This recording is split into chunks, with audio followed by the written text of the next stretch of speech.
O Senhor esteja com vocês. Ele está no meio de nós. Proclamação do Evangelho de Jesus Cristo, segundo Marcos. Glória a vós, Senhor. Naquele tempo, Jesus se manifestou aos discípulos e disse-lhes: Ide pelo mundo inteiro e anunciai a todas as criaturas a boa nova do Evangelho. Quem crer e for batizado será salvo. Quem não crer será condenado. Os sinais que acompanharão aqueles que crerem serão estes: expulsarão demônios em meu nome, falarão novas línguas, se pegarem em serpentes ou beberem algum veneno mortal, não lhes fará mal algum. Quando impuserem as mãos sobre os doentes, estes ficarão curados. Depois de falar com os discípulos, o Senhor Jesus foi elevado ao céu e sentou-se à direita do Pai. Os discípulos então saíram e pregaram por toda parte. O Senhor os ajudava e confirmava sua palavra por meio dos sinais que a acompanhavam. Palavra da salvação. Glória a vós, Senhor.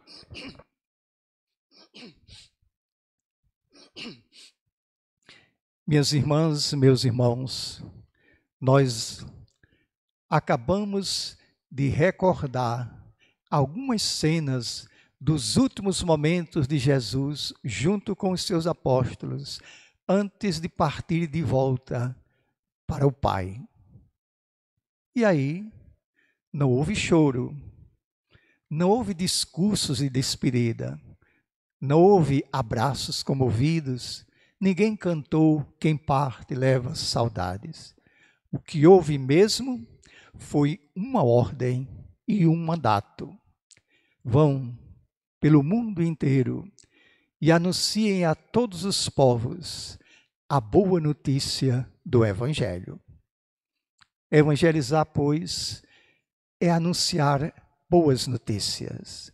Qualquer boa notícia será bem-vinda, ainda mais nesse tempo em que as notícias sombrias e negativas são as mais divulgadas.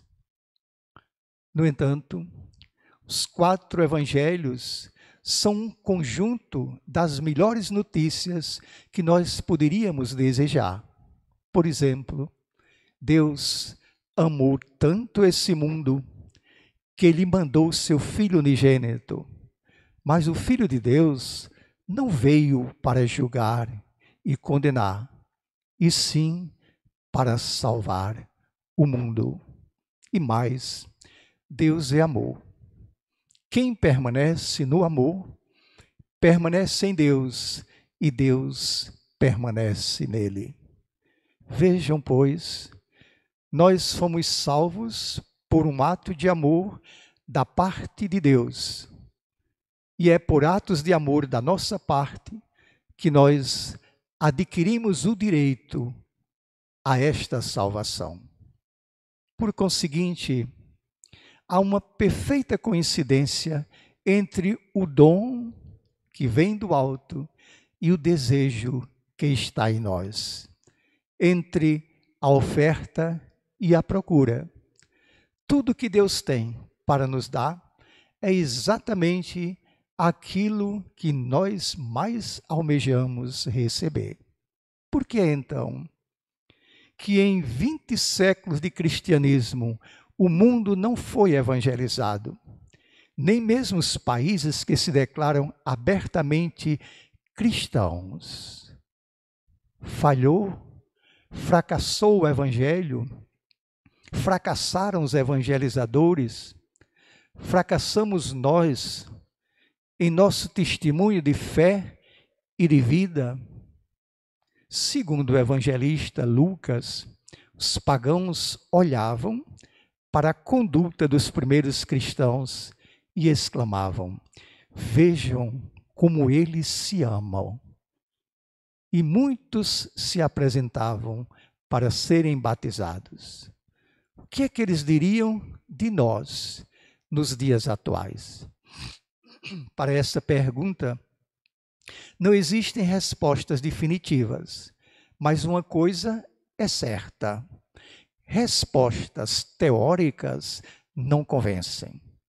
Respostas doutrinárias que nascem da doutrina não chegam aos corações. Respostas teológicas que vêm da mente dos grandes pensadores não mudam vidas para melhor, não constroem fraternidades. E também respostas meramente verbais ou sentimentais, nascidas da palavra, nascidas do coração, iludem, comovem, mas não comprometem. Não levam em conta o que Jesus falou no Sermão da Montanha. Não é aquele que diz, Senhor, Senhor, que entra no reino dos céus, mas sim aquele que faz a vontade do meu Pai que está nos céus. Se a salvação dependesse de sentimentos e de palavras, com certeza, mais de 90% da humanidade já estava com o céu garantido. Vamos então tomar como exemplo alguém, a conduta de uma pessoa, alguém que fala do Evangelho de forma convincente, porque assina o que diz com as suas ações corajosas e por isso já penetrou no coração de toda a humanidade. O nosso querido Papa Francisco, ele deu a sua primeira encíclica oficial, o nome de A Alegria do Evangelho. E com isso, já está mandando um recado para todos os evangelizadores. Quem não for capaz de proclamar a palavra de Deus com alegria e com o propósito de levar alegrias para as outras pessoas, melhor que se cale. Não será entendido, falará inutilmente. Todos os evangelhos estão cheios de passagens que comprovam que evangelizar significa deixar-se mover por uma grande alegria. Eis que eu vos anuncio uma grande alegria, disseram os anjos aos pastores na noite de Natal. Alegra-te, Maria, exclamou Gabriel, a Nossa Senhora na Anunciação. A minha alma se alegra no Senhor, cantou Maria no hino do Magnificat. Eis aí a minha alegria, e agora ela é completa, exclamou João Batista, quando Jesus se aproximou dele a primeira vez. E na última ceia, vendo a tristeza dos apóstolos, Jesus fez essa promessa: eu vou voltar. E quando eu voltar, vou trazer uma alegria que ninguém mais poderá tirar de vocês.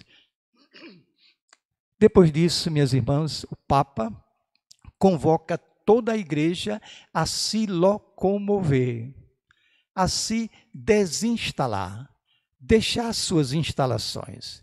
Primeiro, as instalações morais, o comodismo, o individualismo, as zonas de conforto. E depois também as instalações físicas, as igrejas, os seminários, os conventos, os salões, as mansões, as residências. Nós devemos ser, diz o Papa, uma igreja em saída. E aí ele bate forte. Prefiro uma igreja acidentada, empoeirada, porque saiu pelas estradas, do que uma igreja ornada e limpa, por ter se fechado dentro dos templos e se agarrado às suas próprias seguranças. Há, pois, uma ameaça que se esconde numa prática religiosa rotineira. Tudo parece decorrer normalmente, quando, na verdade, a fé se degenera na mediocridade.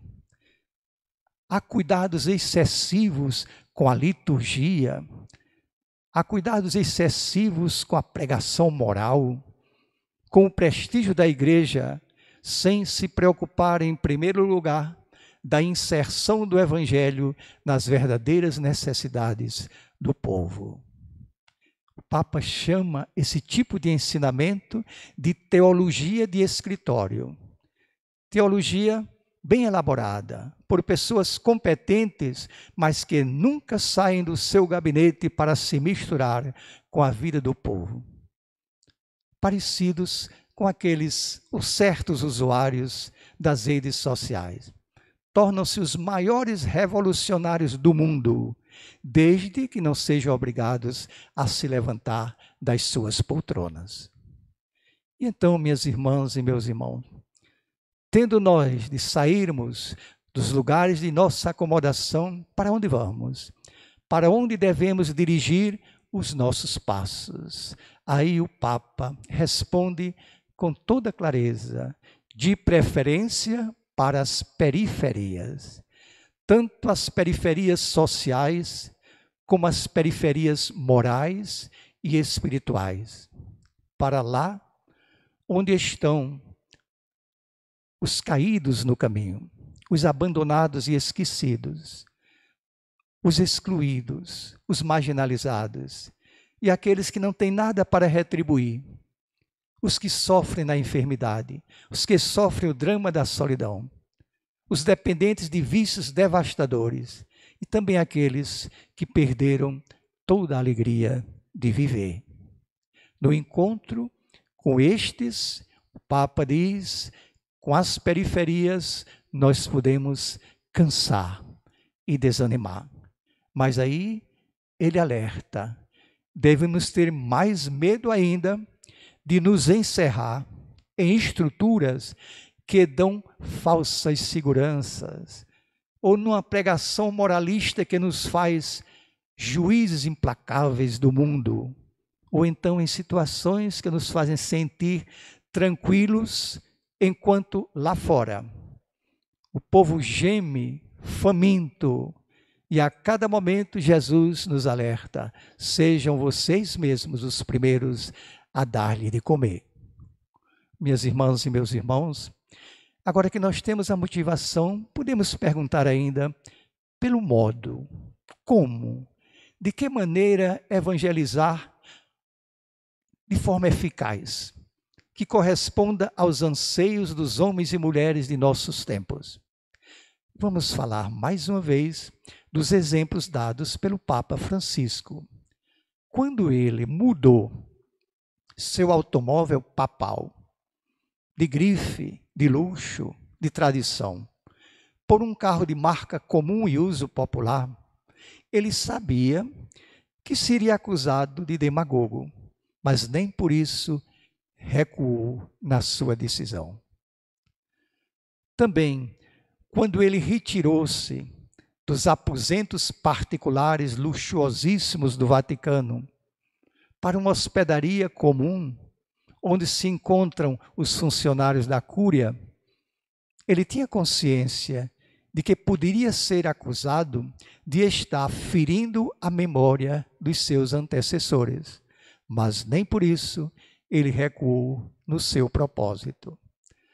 Quando centenas de imigrantes da África Negra morreram afogados no mar, em Lampedusa, na Itália, o Papa imediatamente viajou para lá e de lá ele lançou um anátema. De lá ele acusou o mundo e a Europa da cultura da indiferença como um pecado gravíssimo para a consciência do mundo inteiro. Quando ele mandou que incluíssem mulheres no lava-pés do Vaticano da última ceia na Quinta-feira Santa, o Papa rompeu uma tradição milenar. Ele quebrou 2000 anos de um muro de preconceitos, mas deixou claro que na mesa da Eucaristia não cabe nenhuma discriminação de gênero, só há irmãos e irmãs. E quando o Papa foi convidado para visitar o país mais poderoso da Terra, os Estados Unidos da América. Ele aceitou de bom grado este convite, mas fez questão de parar no meio do caminho e visitar primeiro a pequenina Cuba, abençoar o povo cubano. E assim, ele fez uma opção preferencial pelos mais pobres. Levou da casa do mais fraco um recado para o mais poderoso. E assim por diante. Vocês conhecem dezenas, centenas de exemplos parecidos com esse. Com essa atitude pessoal, o Papa Francisco assina as coisas que ele diz com as coisas que ele faz. Sua palavra com a sua ação. Nós podemos até imaginar milhões de habitantes desse mundo por toda parte, parafraseando o que os pagãos diziam dos primeiros cristãos em referência ao Papa. Vejam como ele nos ama. Aí está o núcleo, a essência de toda a evangelização. São Paulo escreve: a fé se move pelo amor. A fé não se move pela palavra, pelas homilias. A fé não se move pelos sentimentos, pelas lágrimas. A fé se move pelo amor prático que transforma as vidas. Quando então as pessoas se virem compreendidas e amadas, elas se abrirão facilmente para aceitar também a doutrina, o culto, os mandamentos, as regras, as disciplinas e as obrigações. O Papa conclui seu documento escrevendo que a evangelização nasce de uma paixão por Jesus Cristo, mas também de uma paixão pelo povo de Deus. Essas palavras de Jesus, esse mandato, ide pelo mundo inteiro e anunciai a boa notícia de Deus a todas as criaturas, hoje deve ser cumprido por nós que cremos nele e nos deixamos batizar em seu nome. E para isso, não é preciso que a gente esteja com o nome de Deus a cada momento na boca, louvado seja Deus, glória a Jesus, absolutamente. Basta que a gente viva de tal maneira que a nossa vida seja uma reprodução viva dos ensinamentos do Evangelho. Amém. A minha alegria de poder, todos os domingos, celebrar essa Eucaristia com vocês, me leva a lhe fazer um pedido, para você curtir esse vídeo e inscrever-se na TV MTC. Você está contribuindo para a formação da classe trabalhadora, está contribuindo também para ampliar a consciência de que nós devemos comunicar nossos valores, nossas convicções, nossos sonhos, e isso tudo através dessa fabulosa tecnologia. Curta esse vídeo e inscreva-se na TV MTC. Muito obrigado.